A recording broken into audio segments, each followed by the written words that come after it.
Assalamualaikum warahmatullahi wabarakatuh. Kenalkan, nama saya Giri Indra Karisma, SPD MP.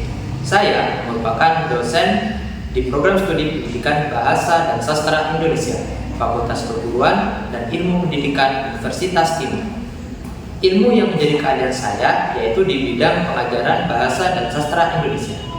Pada kesempatan ini, saya akan memaparkan salah satu mata kuliah di bidang pengajaran yang saya ambil, yaitu mata kuliah Media Pembelajaran Bahasa dan Sastra Indonesia dengan kode mata kuliah PIN 24122.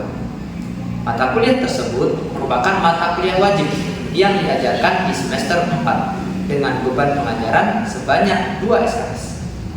Melalui mata kuliah Media Pembelajaran, diharapkan mahasiswa memiliki pengetahuan, pemahaman, penerapan, dan pengembangan media pembelajaran bahasa dan sastra Indonesia.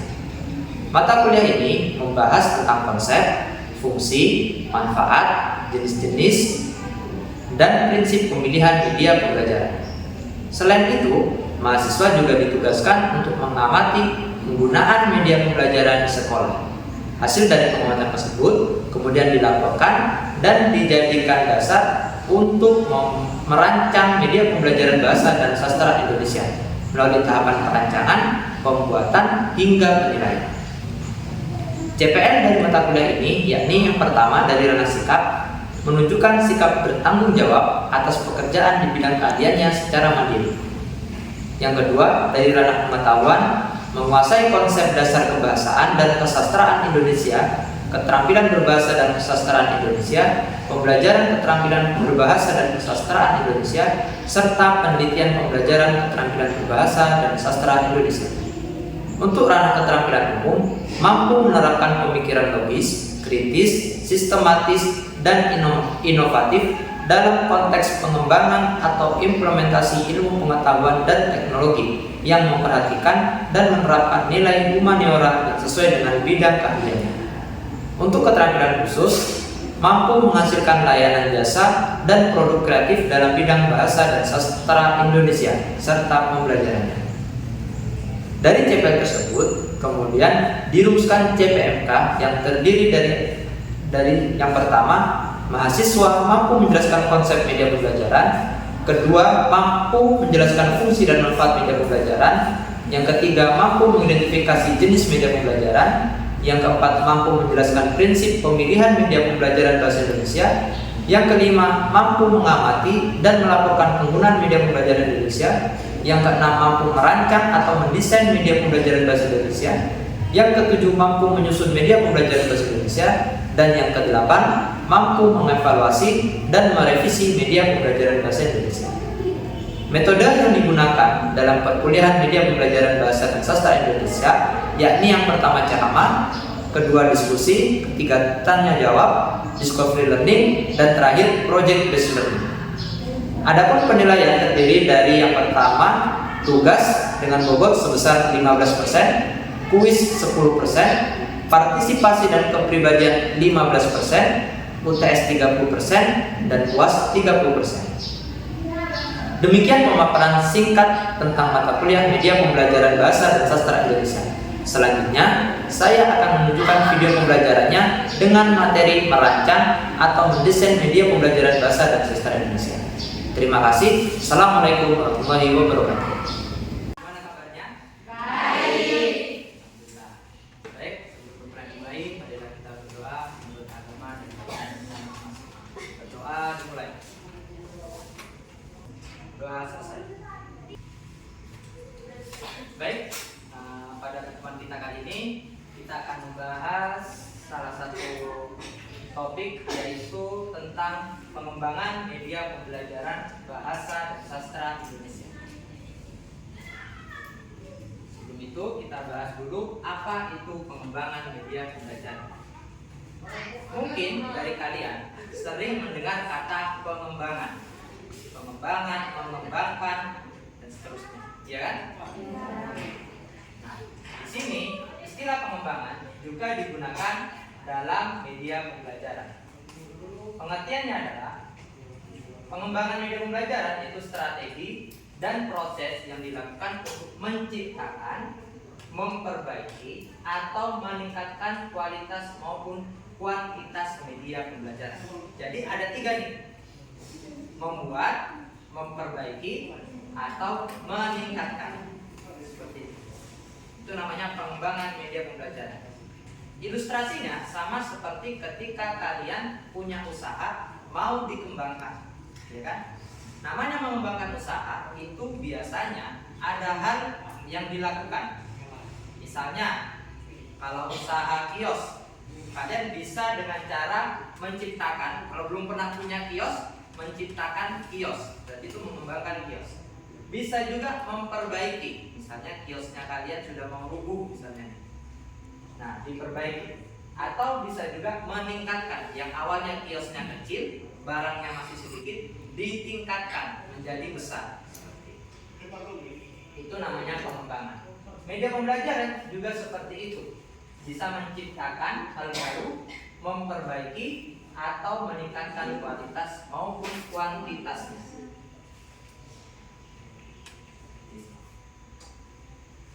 Dalam mengembangkan media pembelajaran itu ada 3 tahapan. Sebenarnya secara garis besar itu ada 3 tahapan. Yang pertama perencanaan, yang kedua produksi atau membuat atau menciptakan, yang ketiga evaluasi, ya kan? Ada 3. Sebenarnya ada 3: perencanaan, pembuatan atau produksi, yang ketiga adalah evaluasi. Nah, kalau menurut Mulyanta dan Leon itu ada 4 tahapan yang disingkat menjadi ADI. Yang pertama analisis. Analisis di sini meliputi tahap analisis kurikulum, teknologi, siswa dan situasi sekolah untuk menentukan media pembelajaran yang tepat. Ada analisisnya. Yang kedua tahap desain, membuat desain atau merancang, dimulai dari mengumpulkan bahan, menyusun materinya, mengumpulkan background, gambar, suara dan lain-lain yang dibutuhkan. Kemudian yang ketiga pengembangan. Pengembangan di sini yaitu dikonsultasikan kepada yang ahli media pembelajaran untuk memperoleh penilaian, saran, atau validasi sebelum diuji cobakan. Nanti saran dari si ahli tersebut dijadikan bahan untuk merevisi produk yang sudah dikembangkan. Seperti itu. Nah, kalau sudah direvisi, diperbaiki, sudah baik, baru diuji cobakan, diimplementasikan ke tahapan 4. Diimplementasikan ke siswa. Setelah itu masuk tahap evaluasi. Ketika sudah diimplementasikan, dilihat apakah sudah sesuai atau belum media pembelajarannya. Nah, kalau belum, maka diperbaiki, direvisi lagi. Kalau sudah, maka bisa disebarluaskan. Ada 5 tahapan kalau menurut Mulyanta tadi. Sampai di sini paham? Paham. Beberapa tahun yang lalu, saya pernah mengembangkan sebuah media pembelajaran berupa aplikasi Android berbentuk education games berbasis budaya lokal untuk keterampilan membaca permulaan. Ini saya kasih contoh bagaimana bentuk pengembangan media pembelajaran. Kebetulan saya pernah melakukan penelitian tentang pengembangan media pembelajaran. Tadi masih ingat kan? Ada 4 tahapan. Yang pertama, kalau menurut Mulyanta yang pertama tahap analisis. Sama nih, ketika saya mengembangkan media pembelajaran, saya juga melakukan tahapan analisis. Yang pertama, kalau dalam hal ini disebut fokus pendefinisian atau analisis tadi. Saya melakukan telaah kurikulum. Selanjutnya analisis kelas dan telaah teori. Nah, setelah pertama tadi apa? Analisis. Yang kedua desainnya. Nah, setelah desain itu masuk ke perancangan desain dan pengembangan. Jadi saya ujikan ke ahli pembelajaran bahasa Indonesia SD karena membaca permulaan itu untuk SD. Saya ujikan juga ke ahli media pembelajaran pada guru kelasnya dan diuji cobakan ke siswa.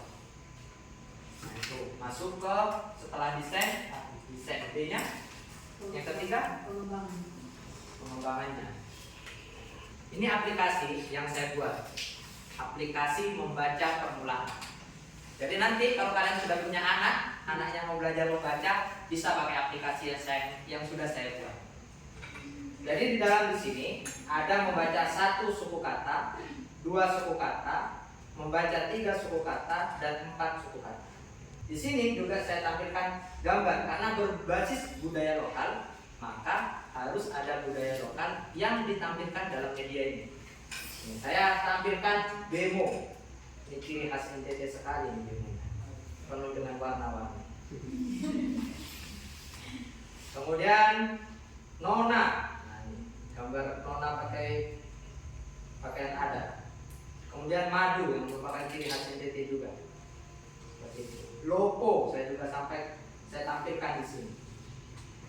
Nah, dalam mengembangkan ini saya melakukan 4 tahapan kalau yang menurut Adi. Kalau secara garis besar 3 tahapan, mulai dari perencanaan, produksi, dan evaluasi. Kita coba dulu yang telah kurikulum. Sebelum saya buat media tersebut, saya melakukan telaah kurikulum dulu. Saya ingin tahu membaca permulaan itu diajarkan di kelas berapa dan apa tujuannya. Dari capaian ini dapat diketahui bahwa membaca permulaan, untuk mengajarkan membaca permulaan itu yang pertama, kata-katanya harus dikenali dan sering digunakan sehari-hari, ya kan? Kemudian harus ada bantuan ilustrasi. Nah, di sini ya kan? Kemudian berisi tentang diri dan lingkungan. Dari sini, dari kurikulum di sini jelaskan bahwa kalau mengajarkan membaca permulaan, kata yang diajarkan yang pertama harus sering digunakan dalam kegiatan sehari-hari. Kemudian kalau mengajarkannya juga harus ada ilustrasinya, juga menyangkut tentang diri atau lingkungan sekitar. Seperti itu. Jadi untuk mengajarkan membaca seperti itu. Jadi tidak mungkin nih kalau kita mau mengajarkan membaca permulaan pada anak, tidak mungkin mengajarkannya misalnya dengan kata presentasi misalnya. Kan tidak mungkin kan? Anak SD kelas 1 diajarkan presentasi. Tidak bisa kan? Atau diajarkan tentang aljabar, kalkulus, tidak mungkin kan? Itu kan bukan bahasa sehari-hari mereka kan? Kalian sehari-hari biasanya apa?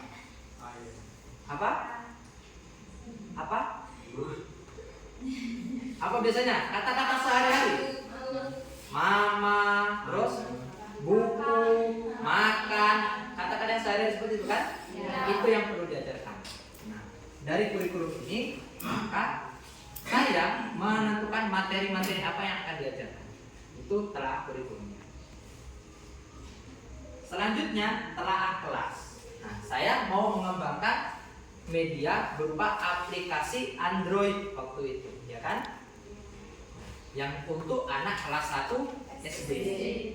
Oleh sebab itu, saya harus tahu nih karakteristik anak SD seperti apa. Ternyata anak kelas 1 SD itu yang pertama suka bermain, ya, suka bermain. Yang kedua, memiliki rasa ingin tahu yang tinggi. Yang ketiga, ingin terlibat aktif dalam pembelajaran. Makanya di daerah kalau anak SD itu yang satu bicara, misalnya siapa yang bisa, satu angkat tangan, satunya angkat tangan semua, ya kan? Bisa tidak bisa, yang penting angkat tangan, ikut-ikutan. Karena ingin terlibat. Yang kedua, ketika saya cek kelas 1 SD di tempat sekolah yang akan saya lakukan penelitian, itu rata-rata anak kelas 1 SD sudah bisa pakai HP. Minimal bisa menghidupkan, matikan, menyaringkan, pakai volume itu bisa, kemudian masuk ke aplikasi dan keluar dari aplikasi, semua bisa. Rata-rata seperti itu. Berarti anak SD bisa pakai HP. Yang ketiga, ketika saya cek ternyata anak SD tersebut sudah banyak yang punya HP, tapi kebanyakan mereka pakai HP untuk bermain sama jarang untuk belajar. Ya. Kalian kalau punya adik biasanya ada main HP buat belajar? Jarang sekali. Nah, oleh sebab itu saya berpikir bagaimana saya buat aplikasi bisa bermain juga bisa belajar membaca seperti itu. Nah, ini masuk ke analisis kelas, termasuk karakteristik siswa dan sekolah. Nah, kemudian masuk ke telaah teori, masuk ke analisis. Teori yang digunakan, saya pakai teori education games karena bermain dan belajar. Kemudian saya juga pakai teori membaca permulaan untuk tahu membaca permulaan itu apa saja sih yang harus diajarkan. Membaca permulaan kan tentu beda, membaca permulaan, membaca nyaring dan membaca lanjutan tentu beda. Kemudian saya teorinya mobile learning, media pembelajaran seperti apa, dan yang terakhir budaya lokal. Karena saya ingin mengajarkan membaca permulaan, tapi di dalamnya ada budaya lokalnya. Jadi saya harus cari tahu nih budaya lokal apa yang ada di NTT yang bisa dimasukkan ke dalam media pembelajaran, khusus untuk belajar membaca. Seperti itu. Ini telaah teori.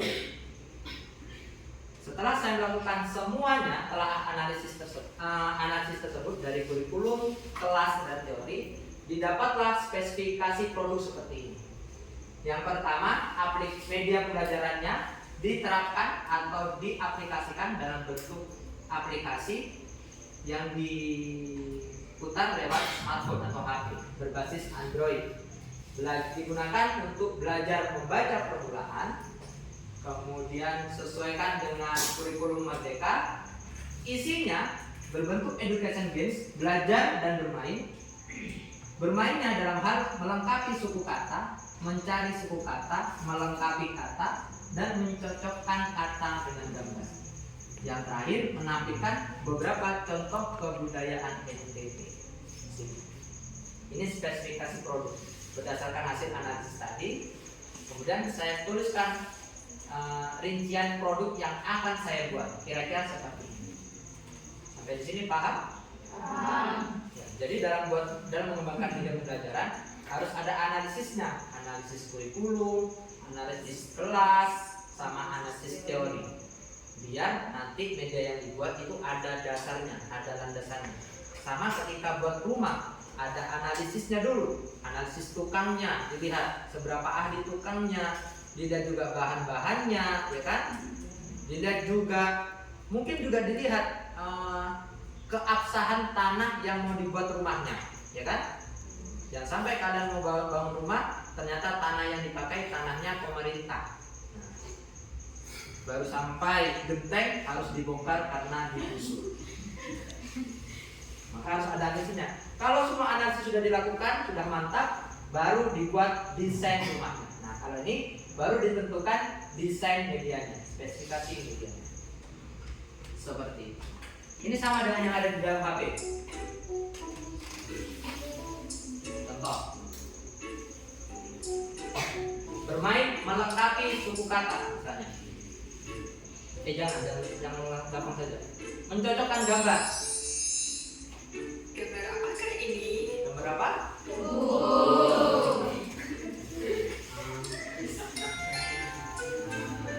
Kalau betul maka itu. Kalau salah, misalnya batu. Seperti itu. Kalau sudah, misalnya masuk ke selanjutnya. Gambar apakah ini?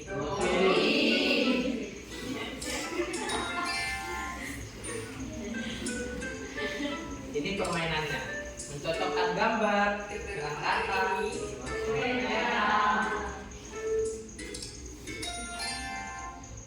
Ya sudah, kalian bukan anak SD. Ini untuk yang belajarnya. Pertama harus belajar dulu, kalau sudah bisa baru bermain tadi. Mari bermain dan membaca 1 sampai 4 suku kata. Membaca berapa ya?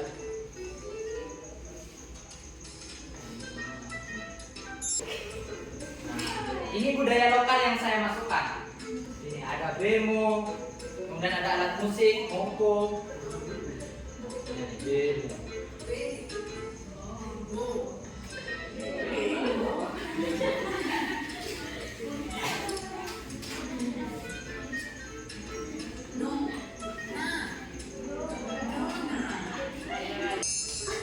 Nah ini NTT sekali kan? Komodo, Salome. Nah ini. Jadi menurut telah kurikulum tadi kan harus dekat dengan lingkungan siswa kan? Nah, saya mikir tuh waktu mengembangkan ini, waktu mencari materinya, hal apa yang dekat dengan lingkungan siswa tapi identik dengan NTT sekali. Nah, saya masukkan Salome karena anak SD banyak sekali yang beli Salome. Kemudian bemo itu salah satunya juga. Seperti itu. Nah, ada lagi gereja. Nanti dipakai kalau kalian sudah punya anak. Jadi dalam mengembangkan media pembelajaran tidak serta-merta langsung buat saja, tidak serta seperti itu. Harus ada tahapannya. Tahap analisis dulu dari kurikulum, kemudian analisis kelasnya, kemudian analisis teorinya, baru dirancang naskahnya, dirancang medianya. Kalau sudah dirancang, baru diuji cobakan. Media yang sudah saya buat ini, saya uji cobakan nih ke dosen PGSD yang ada di Jawa, kemudian ke guru SD-nya, saya minta pendapat. Nah, mereka kemudian dikoreksi mana yang bagus, mana yang salah, nanti suruh perbaiki. Kemudian saya perbaiki, saya uji cobakan lagi ke siswa. Seperti itu. Nah, sekarang kita akan berlatih dari tahapan perancangan dulu, mendesain dulu. Paham? Nah, kemarin beberapa pertemuan sebelumnya kan kalian sudah saya suruh untuk observasi penggunaan media pembelajaran yang ada di sekolah. Nah, dari hasil itu kalian tentukan nih, kalian membuat media pembelajaran apa? Ya, paham? Nah, perhatikan telah kurikulumnya, telah kelasnya, analisis kelasnya, dan telah teorinya. Baru tentukan medianya seperti apa. Pak, berkelompok sesuai kelompok yang minggu lalu, kemudian buat analisisnya. Tahapan perencanaan, analisis kelas, analisis teori, dan kurikulumnya. Paham? Paham. Ya, silakan.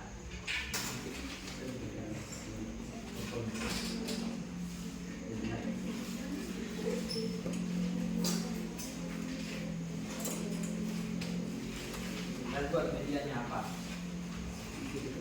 Bisa gambar, bisa video. Kalau gambar bukan apa, bisa dengan materi.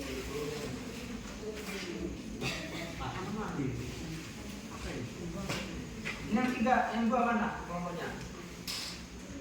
Saya berkelompok masih. Baik, sekarang kelompok 1 silakan presentasi hasil perancangannya.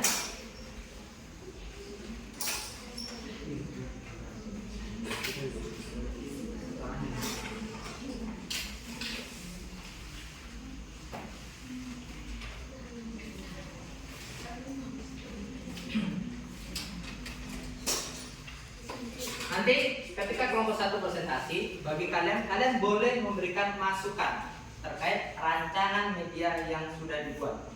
Misalnya nih, medianya ternyata ada yang kurang, sebaiknya tambahkan apa dan seterusnya. Kalian boleh memberikan masukan, begitu ya? Ya, Pak. Baik, kita semua.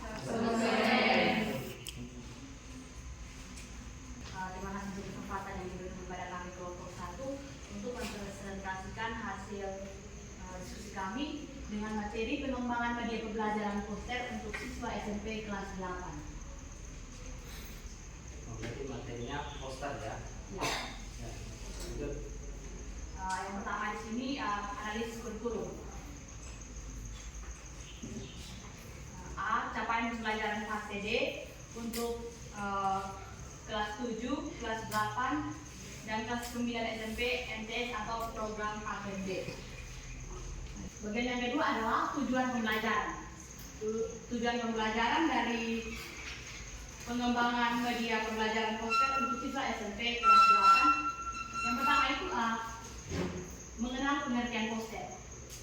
Dan yang kedua, mengidentifikasi unsur-unsur poster. Yang ketiga adalah analisis kelas. Yang pertama, pesan dalam poster harus sesuai dengan karakteristik siswa dan sekolah. Yang kedua, mengandung makna atau pesan positif. Yang berikut analisis teori. Pengertian poster, sebuah bentuk komunikasi visual yang bertujuan untuk menyampaikan pesan atau informasi kepada khalayak yang lebih luas. Yang berikut jenis-jenis poster. Yang pertama, promosi, edukasi, film, dan kampanye. Yang berikut unsur-unsur poster. Yang pertama, gambar, foto, ilustrasi, atau warna yang mencolok dan menarik. Yang kedua, bahasa yang informatif dan komunikatif. Yang ketiga, tulisan yang besar, jelas, dan mudah dibaca. Yang keempat, kreatif. Berdasarkan analisis, spesifikasi media pembelajaran poster yang pertama itu adalah bertema tentang pencegahan bullying. Yang kedua, menampilkan judul poster di bagian atas dengan ukuran besar bertuliskan stop bullying. Yang ketiga, menampilkan gambar berbagai jenis bentuk bullying. Dan yang keempat, menyampaikan informasi dampak buruk bullying. Ini kira-kira nanti buat posternya pakai apa? Mau dia lukis sendiri, gambar sendiri, atau pakai aplikasi? Pakai aplikasi Aplikasi apa? Canva. Oh ya, sebaiknya pakai Canva. Oke, ya itu saja. Silakan tepuk tangan buat kelompok 1. Baik, itu tadi salah satu contoh tahapan analisis atau perencanaan dalam membuat media pembelajaran. Untuk kelompok 1 tadi pakai media pembelajaran berupa poster dengan analisis kurikulumnya sesuai dengan capaiannya, tujuan pembelajarannya ditentukan juga, analisis kelasnya, dan teorinya. Jadi nanti ketika si kelompok 1 ini membuat poster, mereka harus posternya yang pertama gambar, foto, ilustrasi, dan warnanya mencolok dan menarik, bahasanya informatif, tulisannya besar dan jelas, kemudian harus kreatif. Tadi kayaknya sudah dijelaskan di spesifikasinya bahwa ada gambar kan, secara syarat poster kan harus ada gambar yang menarik. Ternyata spesifikasinya ada, mau menampilkan gambar berbagai jenis bentuk bullying. Kemudian tulisannya juga nanti akan dibuat besar berupa judul yang isinya stop bullying dan seterusnya. Seperti itu contoh dari perencanaan media pembelajaran. Nah, bisa? Bisa. Oke, nanti dilanjutkan oleh kelompok yang lain di pertemuan selanjutnya. Mungkin itu saja pertemuan kita hari ini. Ada pertanyaan? Pas? Tidak pas. Cukup sekian pertemuan kita hari ini. Terima kasih sudah mau hadir. Selamat sore.